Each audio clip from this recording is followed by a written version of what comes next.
So functional training requires no ego. When we're talking about weights, it makes sense that you're going to drop, when you go from a barbell, let's say a 300-pound overhead press, and I said, all right, we're going to work with dumbbells now. No one would expect you to pick up 250-pound dumbbells and move their weights, right? So you drop the weight. Well, because we're training in unstable environments, we're going to drop the weight more. We get to a point where guys go, I'm not using 35-pound dumbbells to do this. I can press 300 pounds above my head. Why would I use 35-pound dumbbells or less? But they get the same amount of workout. So that's what we're looking for is, are we working the body out correctly? Let go of what the weights are. When you use less weights and you're training functionally, you're generally less stable. You're training in an unstable environment. So you have to let go of what other people think or you think of yourself, not be able to keep your balance, not being able to re-stabilize because you're going to look silly. And that's okay because looking silly is half the fun. So most conventional exercises will actually make you less mobile. Most people aren't realizing that you have to de-learn what you do in the weight room. And I'll give you an example. What's the proper position for doing a power squat? Back on your heels, stick your butt out, right? Get down nice and deep, come back up, go to barely break parallel. Tell me where in what throw you guys are standing on your heels with your butt stuck out. There's not one. There's no sport played that way. But we train in the off season that way. Then we don't do a translation. You just get thrown right into sport, or you have to go outside and practice what you just did to de-learn what you just did. Why even start that way? Why not right after? If you're going to do some strength movements, don't get me wrong, we do them. Why don't you de-learn that in the weight room by an exercise that you can do in there? Not wait 48 hours and let the brain wrap around that, get the neural pathways educated, that's what you're looking for, and then have to relearn another movement later. Most conventional exercises will make you less stable in multiplanar situations. Throwing is multiplanar. You change height, you rotate, you step forward, but all of your lifting is done with 2 feet standing still. Just something to think about. Almost all conventional lifting overloads the lower back. I don't know how else to say it. Most conventional lifting, because it doesn't emphasize full range of motion, and I mean that in joints in ways that they're not, when you do a squat, your knees basically move in one direction. They flex. There's a little bit of rotation. But when you're out on, say, the shot put, and you're starting to spin, your knees are going through quite a bit of range of motion that you're not doing in the weight room. So it decreases your range of motion. And it teaches you bad habits. We talked about that already. Sitting on your heels, putting your butt back, putting your chest and belly out when you're doing an overhead press. Just stuff to think about. Does this mean we don't lift?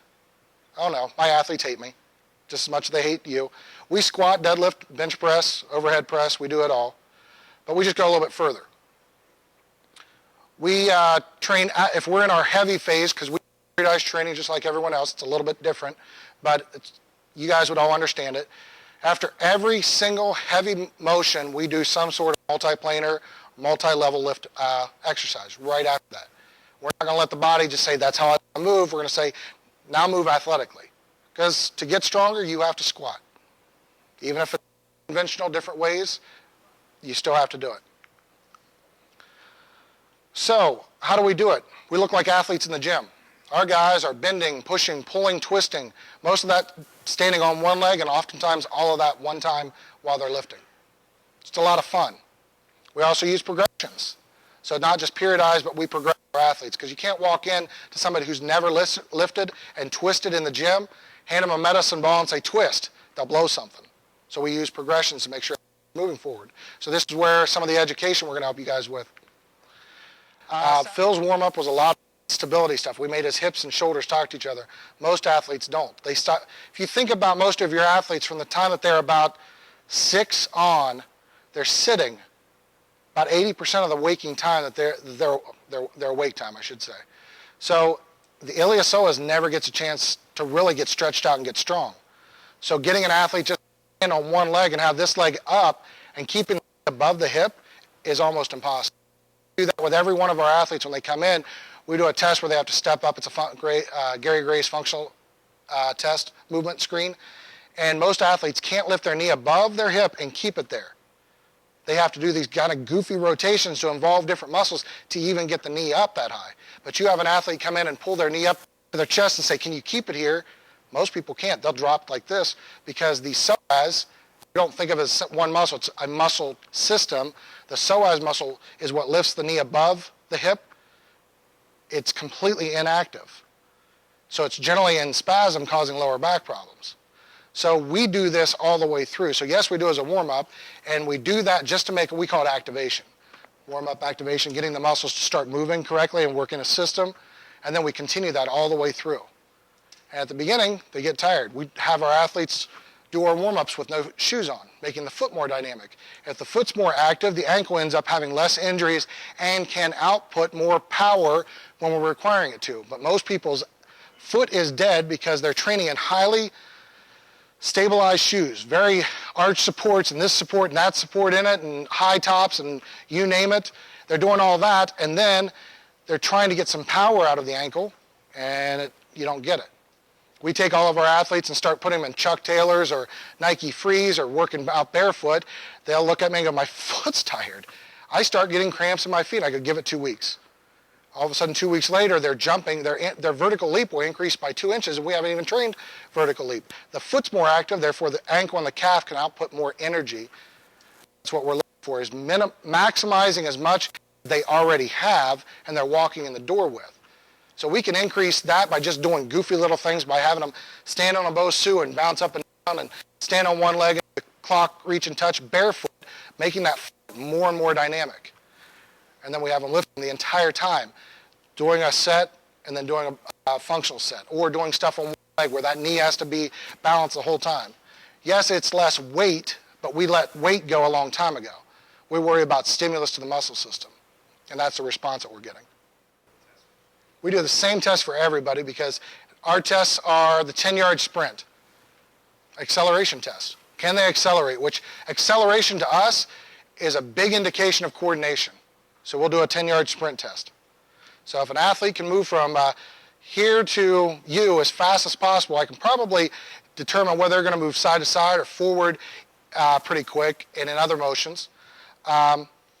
Second exam, we do a vertical leap test. Standardized vertical leap.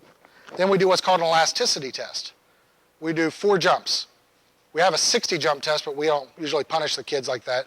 But we do a 4 jump test and compare it to our 1 jump test. We're looking for an 85 to 90% elasticity. So the comparison is they're jumping 10 inches, which I know is a ridiculously low jump. We want them jumping between 8 and 9 inches. We've had some kids come in and their elasticity is over 100%. While their 1 jump, that means they need that rebound. They can't output force. They need to preload before they can jump. So we need to teach that athlete how to go from not preloading. So it's that basketball player that has to drop and get into a preloaded situation before they can jump or step. They can't just output power. So we're looking to train. That's our magic number, is that 85 to 90%. That determines how we train them at that point. Next, we do either pro agility or shuttle run. We just use for us, it's much easier with children to use the Presidential Physical Fitness Test, shuttle run. The pro agility is great if we want to measure left and right, but there's no real standardized test for kids below 18, so we just go with the Presidential Physical Fitness Test, or the old one. Then with the athletes, we do 2 screens because after this, their brains, it's about a half-hour test, their brain's starting to fade off because we just warmed them up dynamically anyway, and they've never seen most of these movements. So we'll do a step-over test. It's like stepping into a bathtub over one leg. We have them stand with a bar on their back here, up their foot to the knee height, step over a rubber band, step down. We're looking for hip rotation, shoulder rotation. Does the knee have to externally rotate when they're standing? Is their pelvis neutral? Does the ear, shoulder, hip, and ankle all line up? So we look for those things, and then we do an overhead squat test, which as athletes, we stop becoming athletic in a lot of ways about 5 when we have to sit 80% of the time that we're awake. So we go back in and teach the athlete how to play again. And that's how our training is, jumping up and doing monkey bars and stuff. I've got ladies that say, I've never done monkey bars my whole life because I couldn't get my body to work right. Well, we teach them to do it, and 2 training sessions, they're swinging like monkeys, and they go, I've never had this much fun in my life. Then they come back and go, my shoulders are sore. They're not hurt, they're sore. Okay, but she's also now she's nearly 60, picking up 60-pound sandbags and moving them and doing all of her own work. And she's like, I can see how I feel like an athlete more than I did when I was younger. So imagine if we started with athletes and made them feel like athletes all year round. Well, I appreciate your time. If you guys have any questions, I have some cards up here, and I'll spend a couple minutes if you guys want. Thank you.